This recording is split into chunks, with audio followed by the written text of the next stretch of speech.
Siempre he conversado con ustedes de las leyendas y la actitud que tienen los seres humanos de aceptar con poca crítica las leyendas, los cuentos y las pamplinas de sus congéneres. El personaje de Jesús no ha estado exento de esas leyendas. Principalmente en la época que mencionan algunos como la época del silencio de la vida de Cristo, de los 12 años a los 30 años. Básicamente las especulaciones en esa época de la vida de Jesús parten de la profunda ignorancia de cómo era la vida familiar del judío y de Israel, pero también parten del nulo conocimiento que hay sobre lo que significa la obediencia pasiva y activa de Cristo, el sometimiento del Maestro a la voluntad del Padre, o sea, el testimonio bíblico fehaciente de que Cristo vino a la tierra como segunda persona de la Trinidad a sujetarse al Padre y a obedecer los mandatos del Padre, lo cual consideraba gran regocijo para él. Yo he venido aquí a hacer la voluntad de mi Padre. Por lo tanto, lo que se hace más bien es especular desde la perspectiva del desconocimiento cultural y bíblico de Israel. Por ejemplo, en una ocasión leí un libro, o un extracto de ese libro, donde indicaba que Cristo en ese periodo de tiempo de silencio se movió a Egipto. No sé cómo llegó allí, pero está bien. Y allí había un tipo de escuelas, las cábalas, donde él aprendió todas las artes mágicas que posteriormente practicó en Israel. ¿Cuál es la base histórica de esa pamplina? Ninguna. De ninguna clase. No está dentro de los estudios históricos serios, no llevan una rigurosidad desde el punto de vista científico histórico, sino una especulación con la intención peyorativa de disminuir la persona y el ministerio de Cristo. Cuando Cristo resucita, pasan 40 días antes de su ascensión. El testimonio bíblico no es concienzudo en relación a las actividades de Cristo en esos 40 días. Por lo tanto, el mormonismo, esos muchachos, plantean algo muy interesante. Quiero que me acompañen a Hechos, capítulo 1, y vamos a leer los versículos del 6 al 11 en esta mañana del Señor. Hechos 1, versículos del 6 al 11. Dice así la palabra de Dios. Entonces los que se habían reunido le preguntaron diciendo, Señor, ¿restaurarás el reino a Israel en este tiempo? Y les dijo, no os toca a vosotros saber los tiempos o las sazones que el Padre puso en su sola potestad. Pero recibiréis poder cuando haya venido sobre vosotros el Espíritu Santo, y me seréis testigos en Jerusalén, en toda Judea, en Samaria y hasta lo último de la tierra. Y habiendo dicho estas cosas, viéndolo ellos, fue alzado y le recibió una nube que lo ocultó de sus ojos. Y estando ellos con los ojos puestos en el cielo, entre tanto que él se iba, He aquí se pusieron junto a ellos 2 varones con vestiduras blancas, los cuales también les dijeron: varones Galileos, ¿por qué estáis mirando al cielo? Este mismo Jesús que ha sido tomado de vosotros al cielo, así vendrá como le habéis visto ir al cielo. Oramos. Señor bueno, gracias te damos. Gracias por el privilegio de exponer tu palabra. A nosotros que somos indignos de estar parados aquí. Escóndenos bajo la sombra de la cruz y que tú seas proclamado. Llega al corazón de tu pueblo, fortalece, redarguye, salva a los tuyos. Y que sobre todas las cosas tú seas glorificado. En el nombre de Jesús. Amén. Y amén. El mormonismo entonces aprovecha los 40 días de Cristo y lo que ellos consideran lagunas para hablar que Cristo fue a América en ese periodo de tiempo. Se le apareció a los habitantes de América en una forma espectacular.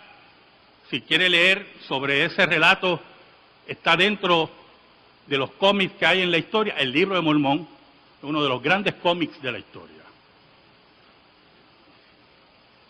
Y usted ve el relato que Jesús baja del cielo en forma brillante y se pone en medio de los habitantes de América, en un lugar que hasta el día de hoy nadie sabe dónde fue, a unos habitantes que nadie sabe quiénes fueron, con un sistema económico que nunca existió en América, con animales que solamente los españoles trajeron a América, y allí Jesucristo se reveló como el Mesías, para posteriormente volver a Palestina y subir a los cielos.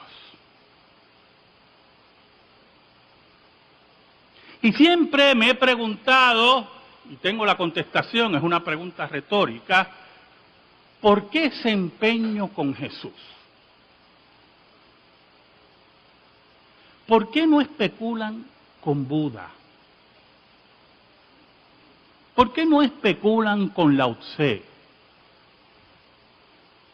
¿Por qué no especulan? No van a especular con Mahoma, tienen miedo. ¿Por qué no especulan? Tienen miedo que los vuelen por los cielos. Ahí no van a especular. Porque los impíos son unos cobardes al final, ¿oyó? La singularidad de Jesús molesta la conciencia de los impíos. Jesucristo, por ser el único y declarar ser el único camino de Dios, molesta al impío. Despierta el odio profundo en el impío, la rebelión en el corazón que nos habla la Biblia. Pero meditando en la ascensión de Cristo y la importancia desde el punto bíblico y religioso, teológico, me hice la misma pregunta sobre Jesús. ¿Sabe algo, hermanos? Jesucristo nació de una virgen. Y lo que le da fortaleza al pesebre es la vida de Cristo. Su ministerio público, sus señales, sus sermones, pero también su don profético.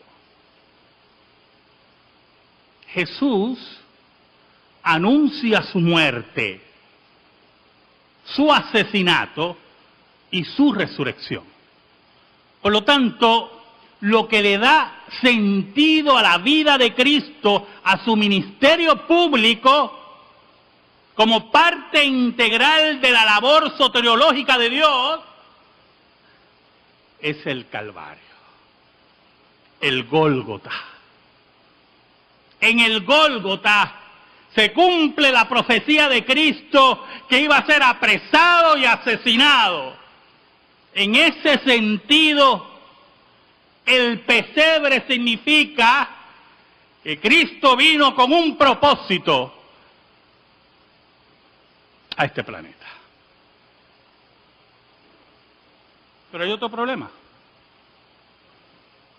Como hablaba Cristo, como predicaba Cristo, como enseñaba Cristo, podía ser predecible que lo asesinaran. Por lo tanto, la tumba vacía, tercer paso, le da el sentido al Gólgota.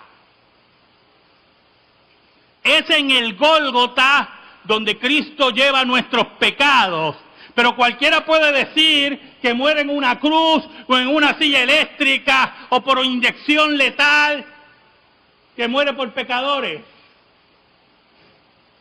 Es la tumba vacía la que le da sentido a la cruz. Y al darle sentido a la cruz le da sentido a la vida pública de Cristo. Y la vida pública de Cristo le da sentido al pesebre. Pero ¿qué pasa? Yo meditando en la ascensión, ¿por qué es importante que Cristo subiera a los cielos?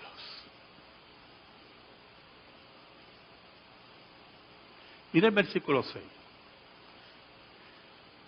Entonces los que se habían reunido le preguntaron diciendo, Señor, ¿restaurarás el reino a Israel en este tiempo?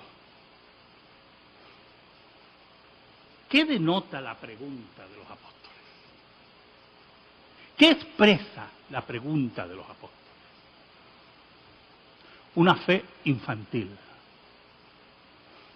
una fe en ascuas, una fe en búsqueda de contestaciones, una fe todavía formada en el concepto nacional judaico. Una fe que tenía que crecer, pero había un problema. Jesús se va. Jesús contesta, el versículo 7, y les dijo, no os toca a vosotros saber los tiempos o las sazones que el Padre puso en su sola potestad. No era la hora de desenvolver todo el plan de Dios ante ellos. No era el tiempo de madurar inmediatamente. Yo no sé, me imagino que ustedes le han dicho, no sé, que si usted pone un aguacate en el microondas, yo no sé, algo así, se madura rápido. Yo nunca he entendido eso. Como un proceso natural se acelera con un microondas. Y yo nunca lo he hecho porque yo creo que va a saber a algo terrible. Por no decir que debe saber a demonio. Acelerar el proceso, ¿verdad? Porque los procesos, esa es la importancia de los procesos. Cuando usted acelera procesos, usted violenta algo muy importante, por lo cual los procesos existen. Por eso la sexualidad se enmarca dentro de la Escritura, ¿dónde? Dentro del matrimonio. Para la reproducción y la satisfacción de la pareja que se ha comprometido ante Dios. Porque si usted acelera ese proceso y usted violenta ese proceso, vamos a ver lo que estamos viendo. Por lo tanto, los procesos son parte integral del plan de Dios. Dios es un Dios de procesos, de órdenes, en el cual va poniendo los bloques en su lugar para que veamos formado ante nosotros el gran plan de Dios y toda su gloria. Por eso en el versículo 8 Jesucristo dice, pero recibiréis poder cuando haya venido sobre vosotros el Espíritu Santo, y me seréis testigos en Jerusalén, en toda Judea, en Samaria y hasta lo último de la tierra. Era el poder de enfrentar a la muerte, porque la palabra testigo ahí es martirio. Ser mártires, ¿soy yo? No era testigo que vieron algo. Sí, ellos vieron algo, pero la consecuencia de ser mártires de eso. Recibirían también el Espíritu de Dios que los iba a enseñar, que iba a recordar las palabras de Cristo. Si usted me acompaña a Juan, capítulo 16, versículos del 5 al 11, mire cómo se expresa Cristo. Pero ahora voy al que me envió, y ninguno de vosotros me pregunta, ¿a dónde vas? Antes, porque os he dicho estas cosas, tristeza ha llenado vuestro corazón. Ellos no querían separarse de Cristo. ¿Quién se quiere separar de Cristo? Es una imbecilidad separarse de Cristo. Fuera de mí nada podéis hacer. Todo pámpano que en mí no lleva fruto será cortado y echado al fuego. Pero yo os digo la verdad, os conviene que yo me vaya, porque si no me fuera, el Consolador no vendría a vosotros. Mas si me fuere, os lo enviaré. Y cuando Él venga, convencerá al mundo de pecado, de justicia y de juicio. De pecado por cuanto no creen en mí, de justicia por cuanto voy al Padre y no me veréis más, y de juicio por cuanto el príncipe de este mundo ha sido ya juzgado. Por lo tanto, en el proceso de la salvación, en el proceso de la glorificación de Cristo, en el proceso de la maduración de la iglesia, Cristo tenía que ascender a los cielos. Era la expresión de Dios, era el acento de Dios, diciendo que Cristo había triunfado y había sido sentado a la diestra de Dios como rey sobre todas las cosas, esperando que todos sus enemigos sean puestos como estrado de sus pies. Pero en las especulaciones que hemos estado hablando, yo me puse a pensar, ¿por qué Cristo no desapareció? Ya resucitó, habla con los apóstoles y desaparece. ¿Y ya? ¿Por qué? Tiene que ascender a los cielos.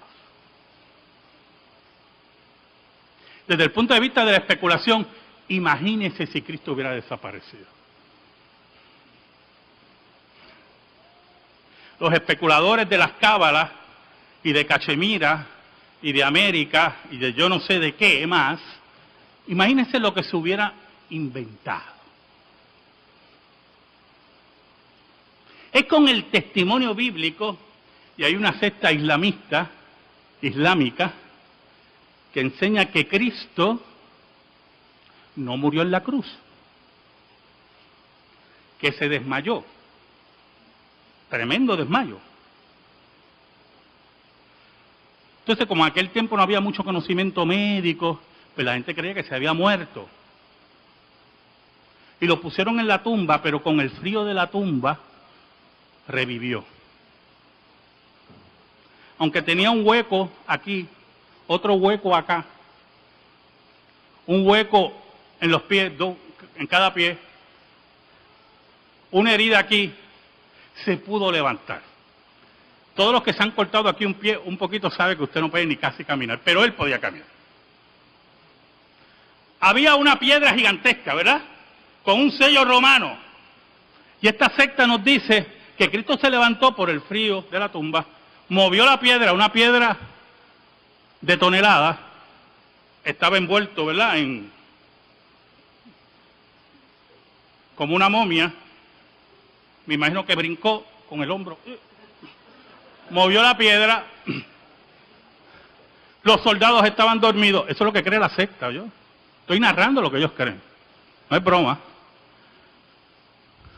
Y así, con todas esas heridas, con toda esa pérdida de sangre, con todos los traumas físicos que ocurren de la crucifixión, caminó a un sitio que había en caravana, llegó a Cachemira en la India, ¿mí qué cosa? Y allí vivió hasta los 100 y pico de años y tuvo hijos. Hermanos, eso es más milagroso que la resurrección. Por lo tanto, si Cristo desaparece, no solamente el concepto de afirmación de la tumba vacía, y esto es muy importante, queda irresuelto, porque muchos podrían haber dicho, si Cristo desaparece, los apóstoles estaban confundidos y veían, y alguien los engañó, un impostor, y ese impostor aprovechó la tristeza de los apóstoles y se hizo pasar por Cristo, pero como no podía probar más nada, desapareció. Por eso es importante que vean la ascensión como aquel evento que señala la tumba vacía. Al Cristo ascender, la tumba vacía es una realidad. Esa ascensión señalaba, número uno,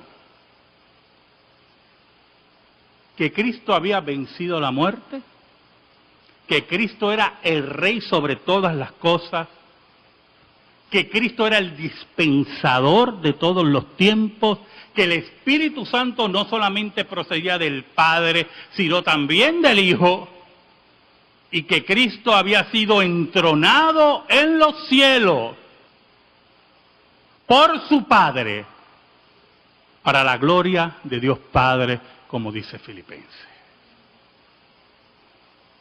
Por eso esos hombres sabían que Cristo tenía que subir a los cielos para que el Espíritu de Dios bajara y los convirtiera en poderosos testigos, y que el Espíritu le enseñara y los llevara a la madurez que la iglesia se dirigía, para que el Evangelio fuera proclamado en forma correcta por los apóstoles.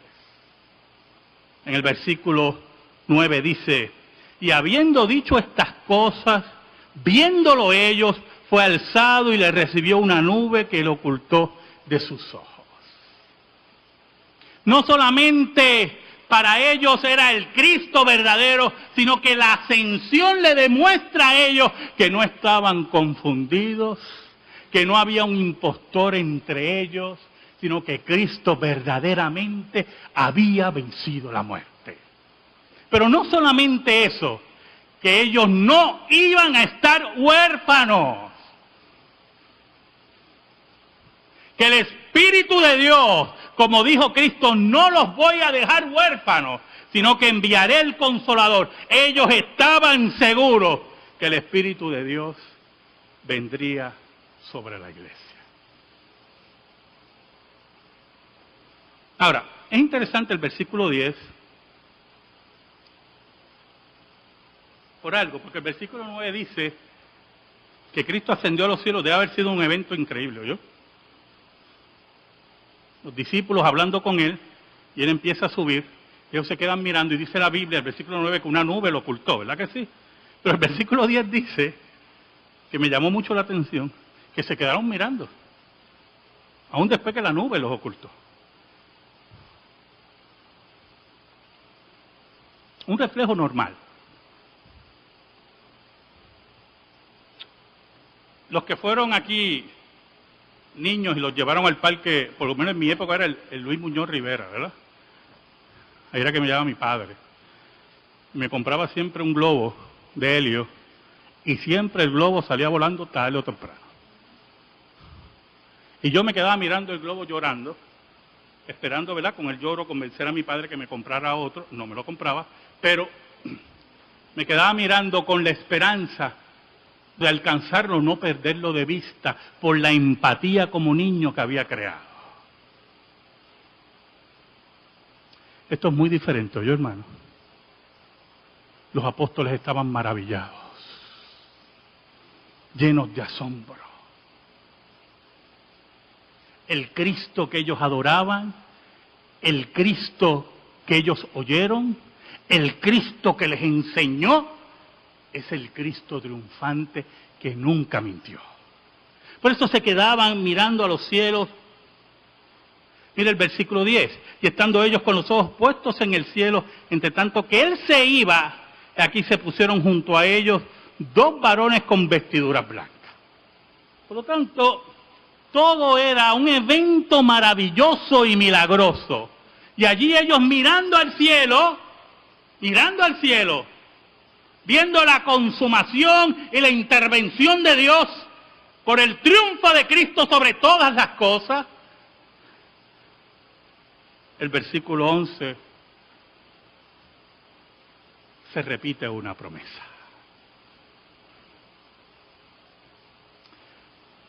Los cuales también les dijeron, varones galileos, ¿por qué estáis mirando al cielo? ¿Por qué ustedes insisten en mirar al cielo? ¿Se acuerda el globo? Yo insistía mirando al cielo y lloraba, miraba así con el reojo, me acuerdo como ahora, yo. A ver si papi me compraba otro globo, no se movía. Y yo seguía con la esperanza. Y posiblemente era la misma pregunta. ¿Por qué tú sigues mirando para arriba? ¿Por qué ustedes miran al cielo? Y añaden, este mismo Jesús, no otro, no un impostor, no el de Cachemira, del cuento de los sectarios, este mismo Jesús, que ha sido tomado de vosotros al cielo, así vendrá como lo habéis visto ir al cielo. ¿Sabe algo? Nunca se olvide lo que hemos proclamado desde este púlpito. Dios es un Dios de vivos. Dios es el Dios de la vida, como dice Primera de Juan. La vida se nos manifestó y la tocamos y la oímos. Solamente esperamos que regrese el vivo. Cuando usted oye en la tristeza y en la confusión de las personas, de la muerte de sus seres queridos, y dice, no, yo sentí que mami me visitó anoche, o papi me visitó anoche, yo no sé quién los visitó. No crea esas tonterías, porque los muertos están. Pero Jesucristo venció la muerte y está entronizado a la diestra de Dios Padre. Y un día, el que está vivo, el que reina sobre todas las cosas, volverá al planeta Tierra. ¿Sabe algo? Nosotros podemos esperar, porque Él está vivo. Nadie puede esperar, ninguna religión puede esperar a su fundador. Están muertos, el de nosotros está vivo y volverá a reinar para siempre sobre todo lo creado. Amén. Gracias te damos, Señor. Tu palabra eterna que no se equivoca y tu príncipe que reina sobre todas las cosas, a Él solamente adoramos. Que esa palabra, Señor, quede incrustada en nuestra vida por el poder del Espíritu Santo. En el nombre de Jesús. Amén. Amén. Estamos en silencio, hermano.